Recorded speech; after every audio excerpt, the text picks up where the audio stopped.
Hey, welcome to the Northeast Hunt and Film podcast. I'm your host, Jason Alex.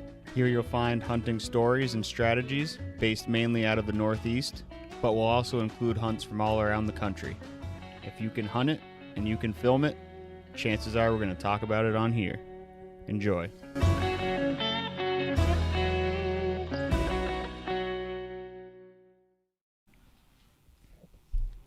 All right, we're back live. Another episode of Northeast Hunt and Film. Here with a bonus episode. We got a relatively fresh kill. It's 4 days now? Yeah. You shot him Friday? Yeah, shot him Friday morning. Yeah. Jeremy shot a nice buck in Jersey. So we're going to talk a little bit about that and probably some hunting around here. Yeah, absolutely. Yeah, that's kind of an annual trip. We've been going down there for 7-8 years now, down at Jersey, public land, kind of up in the northern corner, and a lot of security cover, a lot of food.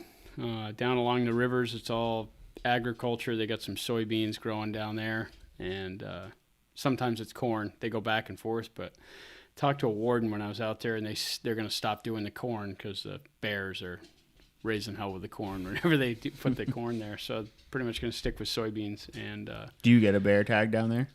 The bear season was in December, but now it's shut down. The new government Really? just shut the bear season back down again. Oh, are they like bears are cuddly creatures and we can't kill them type of deal? That state's terrible. Jeez. I only saw 3 bears on this trip, but all the years... So they're overrun. Yeah, the years previous we'd see 12, 15, and that's staying away from the corn, trying to not see bears. There's a lot of bears down there. So, but what I like about it is it's very similar to the land that I hunt in Mass. There's really steep oak ridges and a lot of security cover, and you go down this time of the year, the deer respond really well to calling, and they're making scrapes everywhere, rubs. They're running scrape lines. We got a lot of pictures of bucks cruising noon to 1 o'clock, running scrapes all hours of the day. So we had some good time. It was hard finding. So I only found a couple good bucks, that were 3.5 years old and older. But I had this one really good ridge top spot, and it was 1.25 miles from where I parked the truck. That's actually where I ended up killing the deer. I went in there, hung a camera in there the first day that I was there. There was some sign, not as many acorns as I like, but there was a good scrape line coming through there. Well, the weather turned to rain, and then we had that storm coming in off the coast, so all we had was an east or a southeast wind, and it's the one direction I can't hunt that stand. So I had to wait until Friday, the second to last day of the trip, to hike in there and hunt that stand. And I passed a couple small bucks. A few of the other guys shot small bucks and some does and stuff, but we didn't really see any of the big deer on their feet because of that terrible south and east wind, and it was kind of warm. So that last morning I knew it had to happen. It was upper 30s, 40 degrees, and it was going to be that way all day. So got up super early, left the camp, and probably about an hour earlier than I normally would, and got to the parking spot and headed up in, had all my clothes on my back I had a small, one of those 0.5 Lone Wolf custom gear stands. Yeah. Tiny little stand, and my sticks just went really light, but I planned on staying there all day if that's what it took. I knew that saddle, I'd have a buck cruising through there. We finally got a wind that was kind of out of the northwest, and that's what we needed. And hiked all that in the dark, got up into that saddle, set up the stand. I stood there in the tree for 45 minutes of dark. Finally started to get light enough, so I stood up. I'm like, all right, I can shoot in light. It's gonna happen now. Just now I'm ready. Man, it wasn't 20 minutes after shooting light. I looked to my left, right down the finger that's coming from the cover where I'm expecting deer to come from my left, going to my right. I look down, I can see the top of a tree just shaking and thrashing back and forth, and there's no wind. That's the only tree doing it. I'm like, That's a buck making a rub right there. And he's 65 yards from me at most. And I can see that tree just, shaking back and forth. I'm like, that tree's pretty good size too. I mean, that's a good buck doing that rub. pretty soon, then you could hear him stop making the rub. You could hear him paw, making a scrape. And then it was silent. And then I could hear him walking. And I got the bow all ready, and the finger drops off really steep, and the deer was just out of sight when he was making those scrapes and that rub. And I'm looking and looking. I can hear him walking, and I'm just like waiting for him to pop into view. He comes up onto that finger, and he's less than 20 yards. He's 15 yards head on, and comes right almost to the base of my tree, 8 yards. And I'm like, man, he's going to hit where I walked in. I've never seen a deer use the finger the way he did, but he was just using the leeward side of that finger is what he was doing. And I was set on the leeward side as far as I could find a tree. And he almost caught me. He almost got to where I walked in. He was just about at the point of where I walked in. He turned and he kind of there was a bowl right there, and he walked right along the top of that bowl straight away from me. And I'm drawn back, and I'm finding a hole. Find a hole. He walks into it. He stops, and he's almost straight away, and I sunk it right at the last rib, right up to the fletch. And he bolted off down the hill. I see him run about 50, 60 yards, and, man, he just stopped, and he's standing down there, and I can see the arrow in him right up to the fletch. I'm like, that's a dead deer. And just as I thought that, he just did that sideways step real fast, done. All four legs doing that fast sideways shuffle right out of sight, and then crash. He was right there dead. I mean, I got out of the stand, and I went to where he was standing, and I could see his white belly down there. And what a buck, though. I mean, he's got great tines. He's a big 8-pointer. I would say he's a 4 or 5 year old deer plus. He's a big body on him for Jersey. He was 180 pound range, I would say. Oh yeah. But what a fun hunt. And then mile and a quarter drag out. That was always fun too. But that part of the state's a lot of fun. There's some really good bucks down there, but I think if I was to stay into November, I would really start seeing the bigger ones start to come out of the woodwork once you get the colder weather, because they've got a lot of the security cover down there is just incredible compared to anywhere else I've hunted. It's just there's river bottoms down there that are just super thick. Everything is there for a deer to get some age on him. He's got tons of food, and he's got tons of cover. So it's a lot of fun. It's a good place to go hunt, and then I come back and I'm hunting back home pretty serious after that. But it's so the leeward side, that's meaning he's not going to walk the tip of the finger. Yeah, he's going to be on the whatever side the wind is in his favor. Yeah, and like just over the crest of that finger. So I mean, you could barely see him. Yeah. Just so he could see onto the top of that finger. It's just the way he used the terrain was really cool. Yeah. And that was as far down as I could find a tree without starting to lose elevation on that finger. And I just happened to, I was in the right tree. If I'd have been up the hill a little bit more, I don't know if I probably would have still got a shot at him, but I wouldn't have wanted to have been down anymore, because I hate losing elevation and then having to climb higher in the tree to get, I hate having them walk along that side hill and they're even with you. You can't get away with anything, all the leaves are off the trees down there now. So can't so much as blink. Yeah, especially with a deer like that, you're not going to get away with anything. Was there a point where you saw that tree going and you could hear him making a scrape? Was there a point where you thought about grunting to him, or you're just like, oh, absolutely, I know he's going to work down this way? And absolutely, yeah. The way I look at it when that's going on is I don't dare call until I know the deer is walking away from me. If I think that deer is still coming towards me, or he's just standing still or whatever, I'm not going to call to that deer until I know he's not going to come to me on natural movement. That's the only time I'm going to call to him.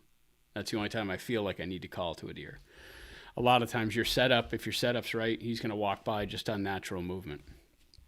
But I keep the calls in my vest just as that's my insurance policy. If he's not coming, if he's not going to walk to me, I'm going to try to get him to walk to me. So I use calls very sparingly, but man, they work really good that time of the year. But you can get pegged. Yeah. That's. But if he's walking away, you got nothing to lose. You've got to try it. Yeah, and usually it works. Especially late October, early November. That's what they're looking for, is other deer. They want to figure out their pecking order, and That would be hard for me, being more or less a rookie about it, is seeing that tree like, I'm going to throw a grunt at him. Yep. You know? Yeah, if but you threw a grunt at him, and then he's going to be coming up onto that finger looking for a deer. Right. And it was kind of open hardwoods in that saddle, but everywhere around it is super thick. So that's another thing to consider. I like to have either a bank dropping off behind my stand or be set up where there's a big blowdown or a thicket at the base of my tree. If I'm going to call to a deer, if it's wide open underneath your tree and you keep calling to a deer and he can look over there and he doesn't see a deer, it's going to spook him. Right. They know they should be seeing a deer. But if they think they can walk just a little bit further, he's just around that blowdown or he's just down over that bank, that to have the right setup for calling helps too. But in that situation, I was just planning that saddle's been really good to me. The last time that I sat in that saddle, I killed a 130-inch buck. It's just a really good saddle for movement, and it was pretty much the same. I'm trying to think. It was pretty much the same day, the same part of October.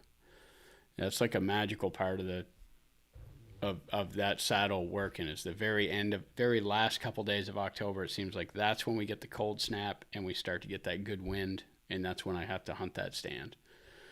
And it's all about staying out of there when the wind's not good. Yep. I had a bunch of other spots that I could hop to, and there were new spots that I was scouting out and hunting and stuff. But there's only so much. It's amazing. There's only so much you can do with that south and east wind. It really screws up a ton of spots. So I really need that. I really need that wind out of the west and the north. Just especially the way the ridges run north and south there too. So it's nice to have a north or a west wind. Just the way that everything lays out, most of my setups require that kind of a wind. And usually when you have a south wind, it's a warm trend.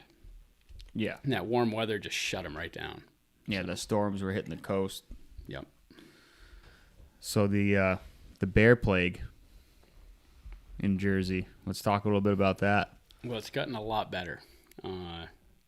Years previous when we were down there, that like I said, they'd plant corn or soybean down along the river, and most of the time it'd be corn. There were so many bears down there that you could drive on the road that goes along the cornfields, and you could look down the rows, and you could just see bears bedded in that cornfield. It was just absolutely crazy. There's one clip of video footage I got from a cornfield that was just been cut, and you could see 8 bears out there eating corn at 3 o'clock in the afternoon. 8 different bears, all spread all throughout the field. Like, it was crazy. That's insane.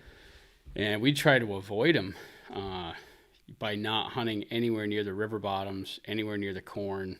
And we'd still, between all of us in camp, 5 or 6 of us, everyone would see at least a dozen bears in a week. Sows with 3 or 4 cubs, big, gigantic boars that were like 500 plus pounds. Yeah, they shoot some everything in giant between. bears. Oh, they shoot some monsters. When they had that season going, they were shooting them over 600, 700 pounds every year. They were just getting big. I think the state record was a New Jersey bear, but I think it was shot over in PA, and it was well over 800 dressed weight. I mean, it's like absolutely ridiculous for a black bear to be that big. So they were out of control, and then they had a fall archery season, because before the only season I believe was in December, and it was a draw. And then they had, I don't know if it was an over-the-counter or a draw, because I didn't apply for it or get much interest in it, but it was in early October, archery season for bears. And, they got antis, like, I imagine, protesting everywhere. And whenever they have a bear season, there's people there that are just trying to shoot a bear, and they're shooting bears that are 40 pounds all the way up to 600 pounds, everything in between. So that's what stirs so much controversy, is when they go to the reporting stations, the news crew they don't go to the biggest bears. No, they go to the cub. They go to whoever's shooting the tiny little dink bears. That's how they push the narrative of, we need to end the bear season. But after they did that archery season, it seemed to really cut the population down. I only saw 3 bears this whole week, and I saw very little bear sign. So it's kind of normal. That's how it should be. But it was kind of, you'd be walking out at night and you'd hear a bear take off and woofing at you. You don't know if it's a sow with cubs, or I had a couple of sketchy encounters with sows with cubs around cornfields, so I just stopped hunting anywhere around the cornfields. It just wasn't worth it. I just stuck to the oak ridges and saw a lot less bears. But this governor that's in there now in New Jersey, he's shut down bear hunting, so I don't know how long that's going to last, but the population will rebound really good because the habitat's so awesome. So we'll see what it does. But. Well, like you said, we were talking earlier, saying like, unfortunately, it's going to take some sort of like unfortunate incident, where somebody's kid or like somebody's dog or something, and they're going to go, oh, there's too many bears. How do we get rid of them? Absolutely. Oh, hunters. Yep. Hunters help keep population numbers under control. Who'd have known? Yeah. That's what it's going to do. It's just going to be an up and down spike type cycle. Bear population is going to go way above carrying capacity, and then they're going to do a season. It's going to drop way down to at carrying capacity, and then they're going to shut the season down. I imagine it's just going to go back and forth. But who knows? They may have a handle on it now by not doing any more corn. Then maybe the bears will stay over in PA because they're planting tons of corn in PA. Yeah. And there's huge bears in Pennsylvania, so. There's more room there too. Yeah. New Jersey's like you could fit like 15 of them inside Pennsylvania. Yeah, the New Jersey bears, there's a lot more small game hunters now too, and I don't know if all that activity had anything to do with pushing a lot of the bears out, but you get all those small game hunters around those soybean fields now because they never walked into the cornfields. They didn't walk into those standing cornfields all that much because there were so many bears in there. I don't think anyone dared take their dog in there. So now with the soybean fields, though, the bottomlands are now full of bird hunters. So all the more reason to stay away from the river bottoms and the crop fields. But those deer are hammering that stuff at night. So you get the deer are getting some really good feed. So I may go back down in the winter bow season in January. I think there'll be a lot less hunters down there. Maybe do some late season bow hunting. We'll see how everything goes, but it's a fun place. It's a good spot to go over the counter, and I've shot 4 Pope and Young bucks down there on public land. So now, do they have a lot of public land, like tons, similar to Mass? Like Mass has quite a bit of state and There's a lot of public land, both state and federal down there. Yeah, wildlife management areas. You can hunt on Sundays. The state really has a lot to offer. So northern Jersey probably gets the Mass hunters. Yeah. Kind of like southern Vermont and New Hampshire on Sundays. A lot of Pennsylvania hunters are coming over there. Oh, yeah. Oh, they got 2 Sunday states connecting them. Yeah. Jeez. But you can go you can hunt private land in Jersey on Sundays too, I think. So I think that you just can't hunt any of the public on Sundays unless it's a wildlife management area. So it's a state wildlife management area. But a lot of times on Sundays, the wildlife management areas are full of bird hunters and small game guys running rabbits and stuff. So there's just a lot of game in that state. It's really cool. It's overlooked, and everyone thinks going to New Jersey, everyone thinks you're hunting in somebody's backyard. It's not the case. I'm hunting on oak ridges. Like I said, I parked and I'm walking 1.25 miles from the truck to hang a stand. I'm walking through woods the entire way. Yeah, it's like hunting Western Mass. Big steep ridges, tons of security cover. It's a lot of fun. Does their public lands have a lot of hiking trails through it? They've got a few. A couple areas got hiking trails, but I never see anybody out hiking. Yep. The hunters use those too. Yeah, absolutely. So you might be 1.25 miles from the truck, but Yeah. Oh yeah, you're not 1.25 miles from everything. Right. but the proper way to walk into it. It's a big piece of woods, big long ridge running all the way down the Delaware River. So, because I like using those as my way in, because they're used to scent coming from those trails. Yeah, it won't bother them a bit if they smell where you walked, as long as you're in that trail. Yeah. I try to walk further than I think,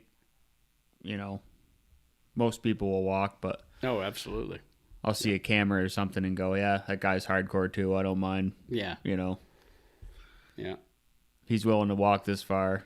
Yeah. I'll share the woods those are with him. usually the guys you don't have to worry about. They're in there hunting too, and there's plenty of room for everybody. So, and a lot of those guys are locals, so they're just picking their days when it's really good weather. We're down there for a week straight, so yeah, you just we got to just adapt with whatever we get thrown at us. Some trips we've had good weather the entire time. Some trips it's the best day of the trip was the last day, like this year. That was the best weather we had the entire trip, the last day, and you never know. That's why you don't shoot something small that you're going to regret. It's always good to have that buck tag, and it only takes a second, and then boom, he shows up. You only get one buck tag. When we went down this year, we didn't schedule it for the split season, but there is a split season right in the beginning of November where you can hunt and a lot of times we would overlap our stay. Yeah. So then you could hunt 3 or 4 days, and then you get 3 or 4 days of the fall bow, and then it would switch over to permit bow, and you could get another buck and a doe tag. That worked out pretty good. But this year we were just the only house that we could get to rent was a little earlier, so we weren't able to get that split season. Plus, I wanted to get back here to Mass anyway, so it worked out good for me. So. Do they got a gun season down there? Is it like shotgun like Mass? Yeah, shotgun. I'm not sure when that opens. I think it's probably pretty late. Yeah, I think it's towards the end of November. I think it's post-rut, just like Mass. Yep. Yeah. But they hardly ever get any snow down there. So those, those bears, that was the thing. The bears never hibernated. The bears were hitting those cornfields all whenever the weather was nice. They were like never really hibernating, so they were just putting the food right on. They were just eating all the time, acorns and corn. But now that it's soybean, I think it'll be better for the deer. So. Yeah, a lot more nutrients in corn. Absolutely. Corn's got nothing. Yeah, corn's all carbohydrates, so the soybeans are good protein. I think it'll help with antler growth, especially. They're eating those all August. So, now it's a lot of fun. And getting back here to Mass, I sat this morning. I had a couple does come through. Textbook, exactly how they're supposed to be walking. There's, there weren't any bucks following them, but it's getting there. The bucks are starting to lay down. They're still pretty active with scrapes, but talking to a couple buddies of mine, there's still quite a bit of nighttime activity. Bucks are still moving hour or two after dark, and they're still moving before light in the morning. But a lot of the 2.5-year-old bucks are all over the map. They're moving in daylight really good now. But those 4-year-old plus are still aren't doing quite what I need them to do. But I feel like there's going to be a light switch. Yeah, this weather's supposed to be really good this week. Yeah, lows in the mid-20s. Yeah, that's what we need. I need to wake up and have a frost. You can write your name on the windshield. Yep. Then stuff's going to turn on. They'll trigger them to. Yep. They'll just be out later in the morning, especially the morning hunts. When it's that cold, early like this, the morning hunts, that's where it really shines, because they're just going to stay out till 8, 9, 10 o'clock in the morning, a lot more likely. So we'll see how that progresses.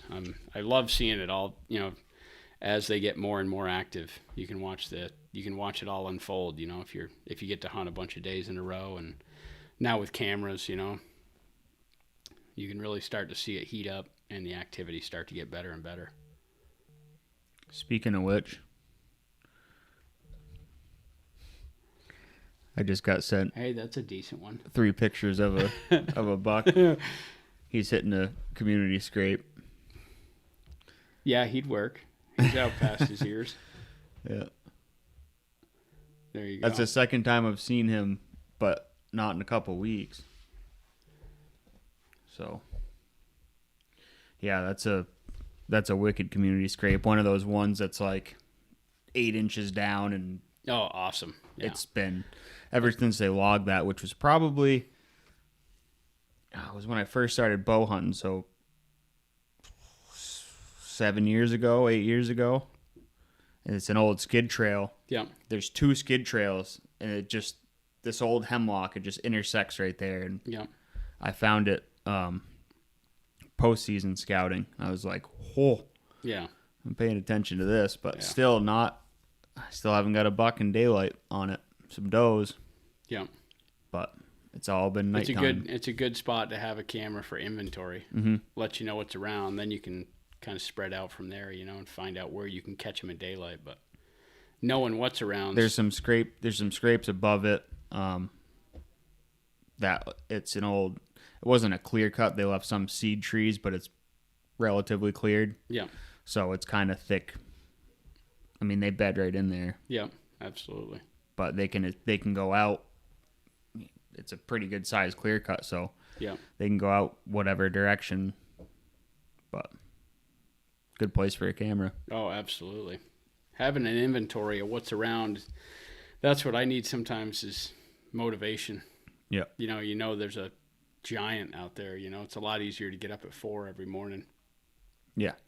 Drag your ass out there and do the long hike into the stand. It's worth it because you know what's there. Especially one like that for me. Like He's a beauty. I haven't even killed a buck with a muzzleloader yet. I'd be tickled with him. Absolutely. Yeah.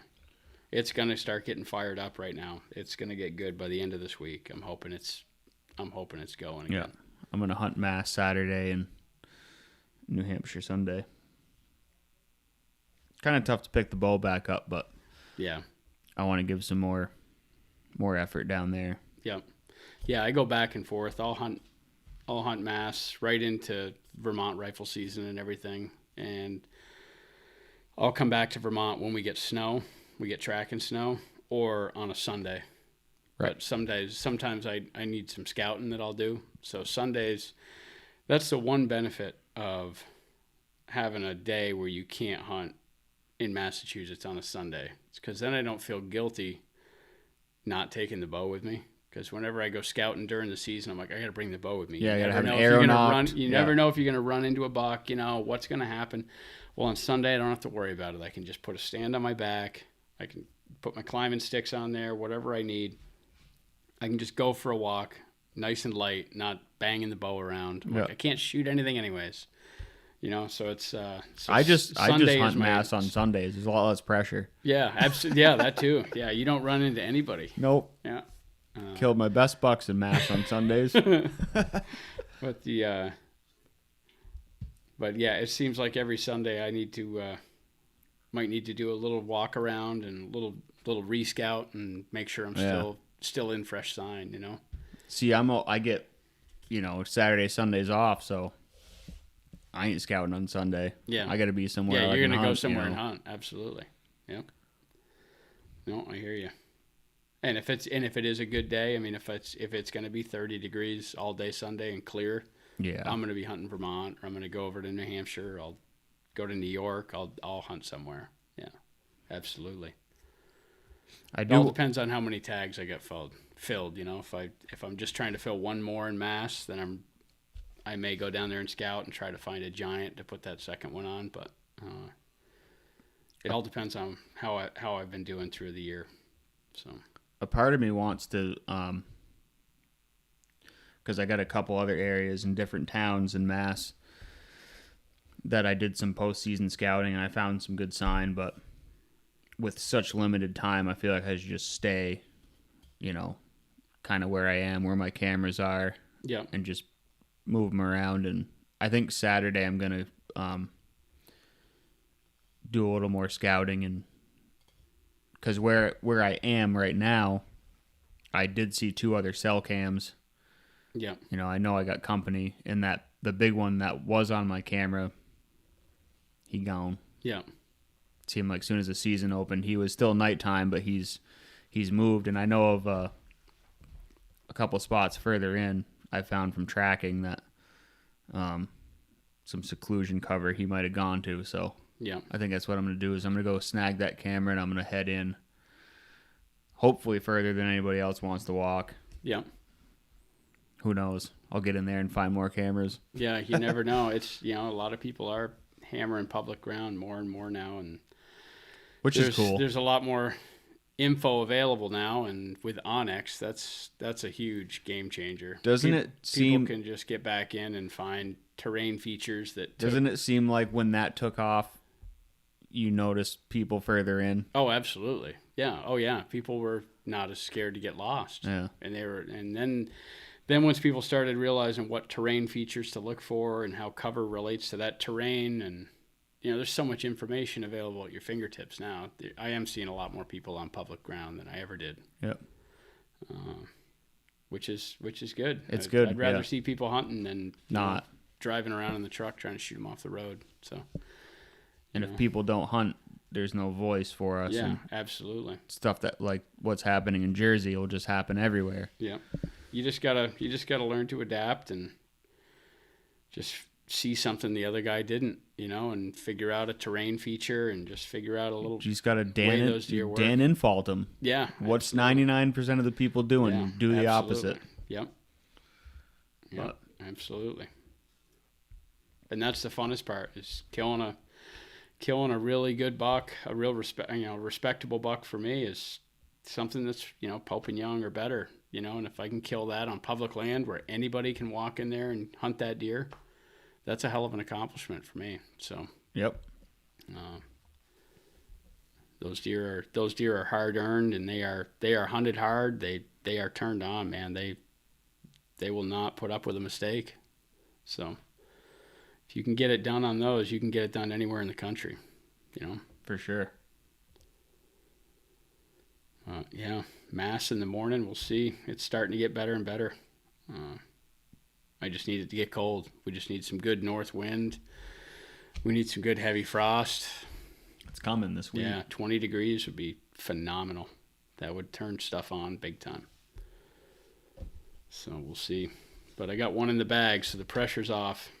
I got one good one. Yep. So now we'll start working on Massachusetts and Vermont, and we'll go from there. If I get bucks in those states, then I'll hop over to New Hampshire gun season, do some tracking over there, possibly Maine. I don't know. It all depends on how much my work clients start calling me. I've been trying to put off as much as I can in November so I could have most of November to hunt, but they're calling every 2 days. So I work for myself, which is a benefit, but it's a curse also because they can call you whenever they want. When are you going to show back up? As soon as I shoot my second buck at mass, January. You tell them that and they don't know what you're talking about. You're still hunting? New Year's Day, I'll be there. Yeah, absolutely. I'll start the new year off right by working. So, yeah, that's where I'm at. Yeah, but you could do a little work and then once the snow flies somewhere. That's the plan. Bye-bye. That's the plan. This is my favorite time to bow hunt right now. So if I could bow hunt until November 10th, 15th, something like that, then I can switch gears from the bow to tracking, and then I can just see the storms coming and I can just coordinate my work schedule around snow. So that works out pretty good. So I plan on bow hunting pretty hard up until November 15th, and then I really like to start tracking deer. Yep. Or if we don't get any snow and I'm still hunting mass, I'll just really pick my days when we get good.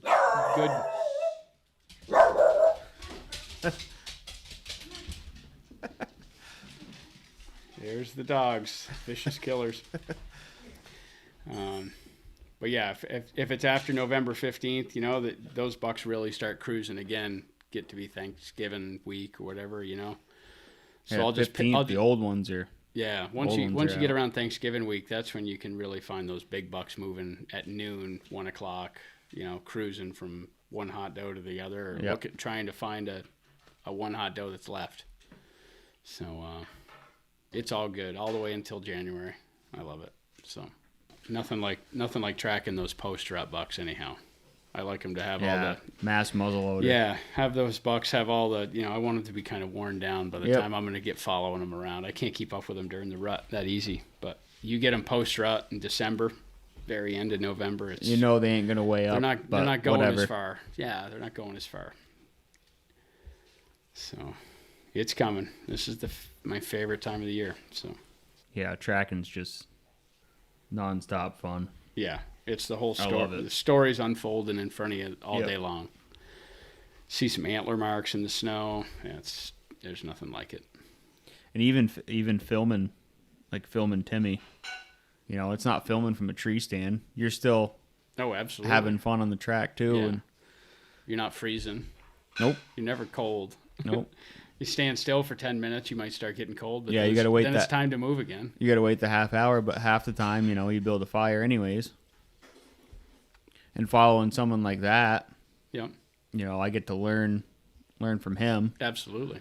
Yeah. Hopefully we get to actually track one this year. Not last year, but the year before was we definitely tracked some deer, but you were cutting around trying to figure out where that buck went, right? We just stumbled onto him. Yeah. No, you got to be in it to win it, though. Doesn't matter. No ifs, ands, or buts. We just 2 points connecting right there. Yeah. But he luckily he looked down to his left into the hardwoods and went right there, and he made a hell of a shot at. We never paced it off, but I bet it was 100 yards with a peep. He was bounding away from him. Yeah. As he came down on his second bound, he shot and right in that femoral artery. Yep. Up through him, and I saw in the snow there was a wicked blood trail. Yeah.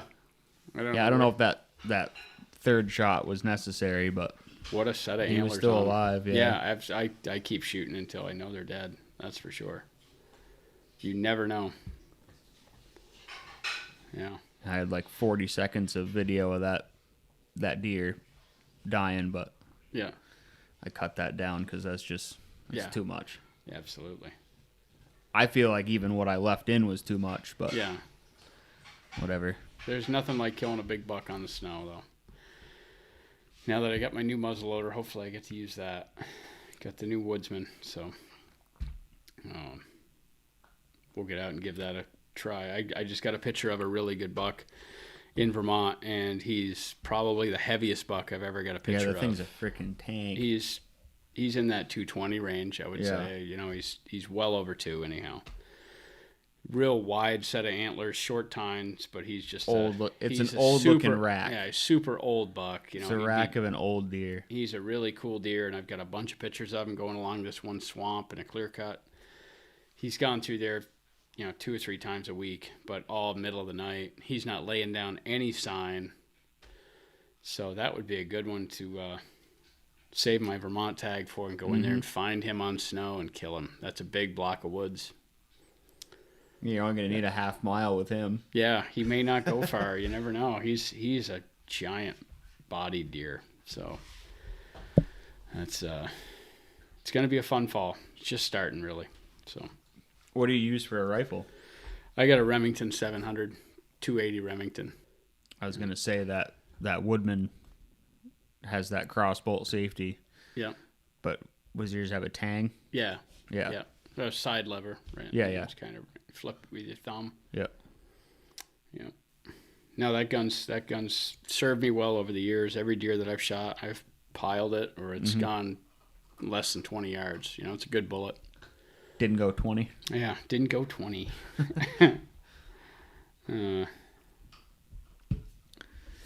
Yep, well, that was a quick and dirty Jersey story. Hey, man. Yeah, it was a fun story. It was a grind. A hell of a buck. I'll post some pictures with this and on social media of it, but it was a grind.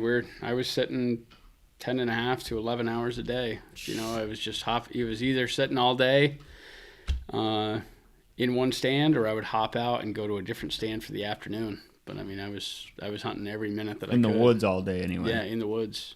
If I got out of the woods, it was like I cooked something to eat on my tailgate and hopped right back in. So, because deer were moving at all hours, we're seeing super erratic movement. But the weather was very erratic too. It would be raining 1 second, and then it would be hot, and then it would, the weather was up and down. So the deer were kind of doing everything, And that's kind of the strategy, is bring cell cams with you and put them on historical sign you found in the past. And Yeah. Or do you spend like the first day scouting? First day I'm scouting. I may do 1 or 2 hanging stands that I can hop into, and then I keep one real light portable setup in the truck for a hanging hunt. Yep. And that buck that I ended up killing, that was on a hanging hunt. I carried the stand in. Carried the stand in the dark and set up in the dark. And that was the first time that I'd been back to that saddle since the first day I was there. And the first day that I was there, I walked in the pouring rain. So I didn't leave any scent. And I just waited. I wasn't going to hunt that saddle until I had the right wind to do it, or it was the last day. And they just so happened to be one and the same. And worked out good. You know, that saddle stayed fresh the whole time. There was no one else in there. And hop in, your first time in the tree is always your best. And, you know, he came through, you know, hell of a buck.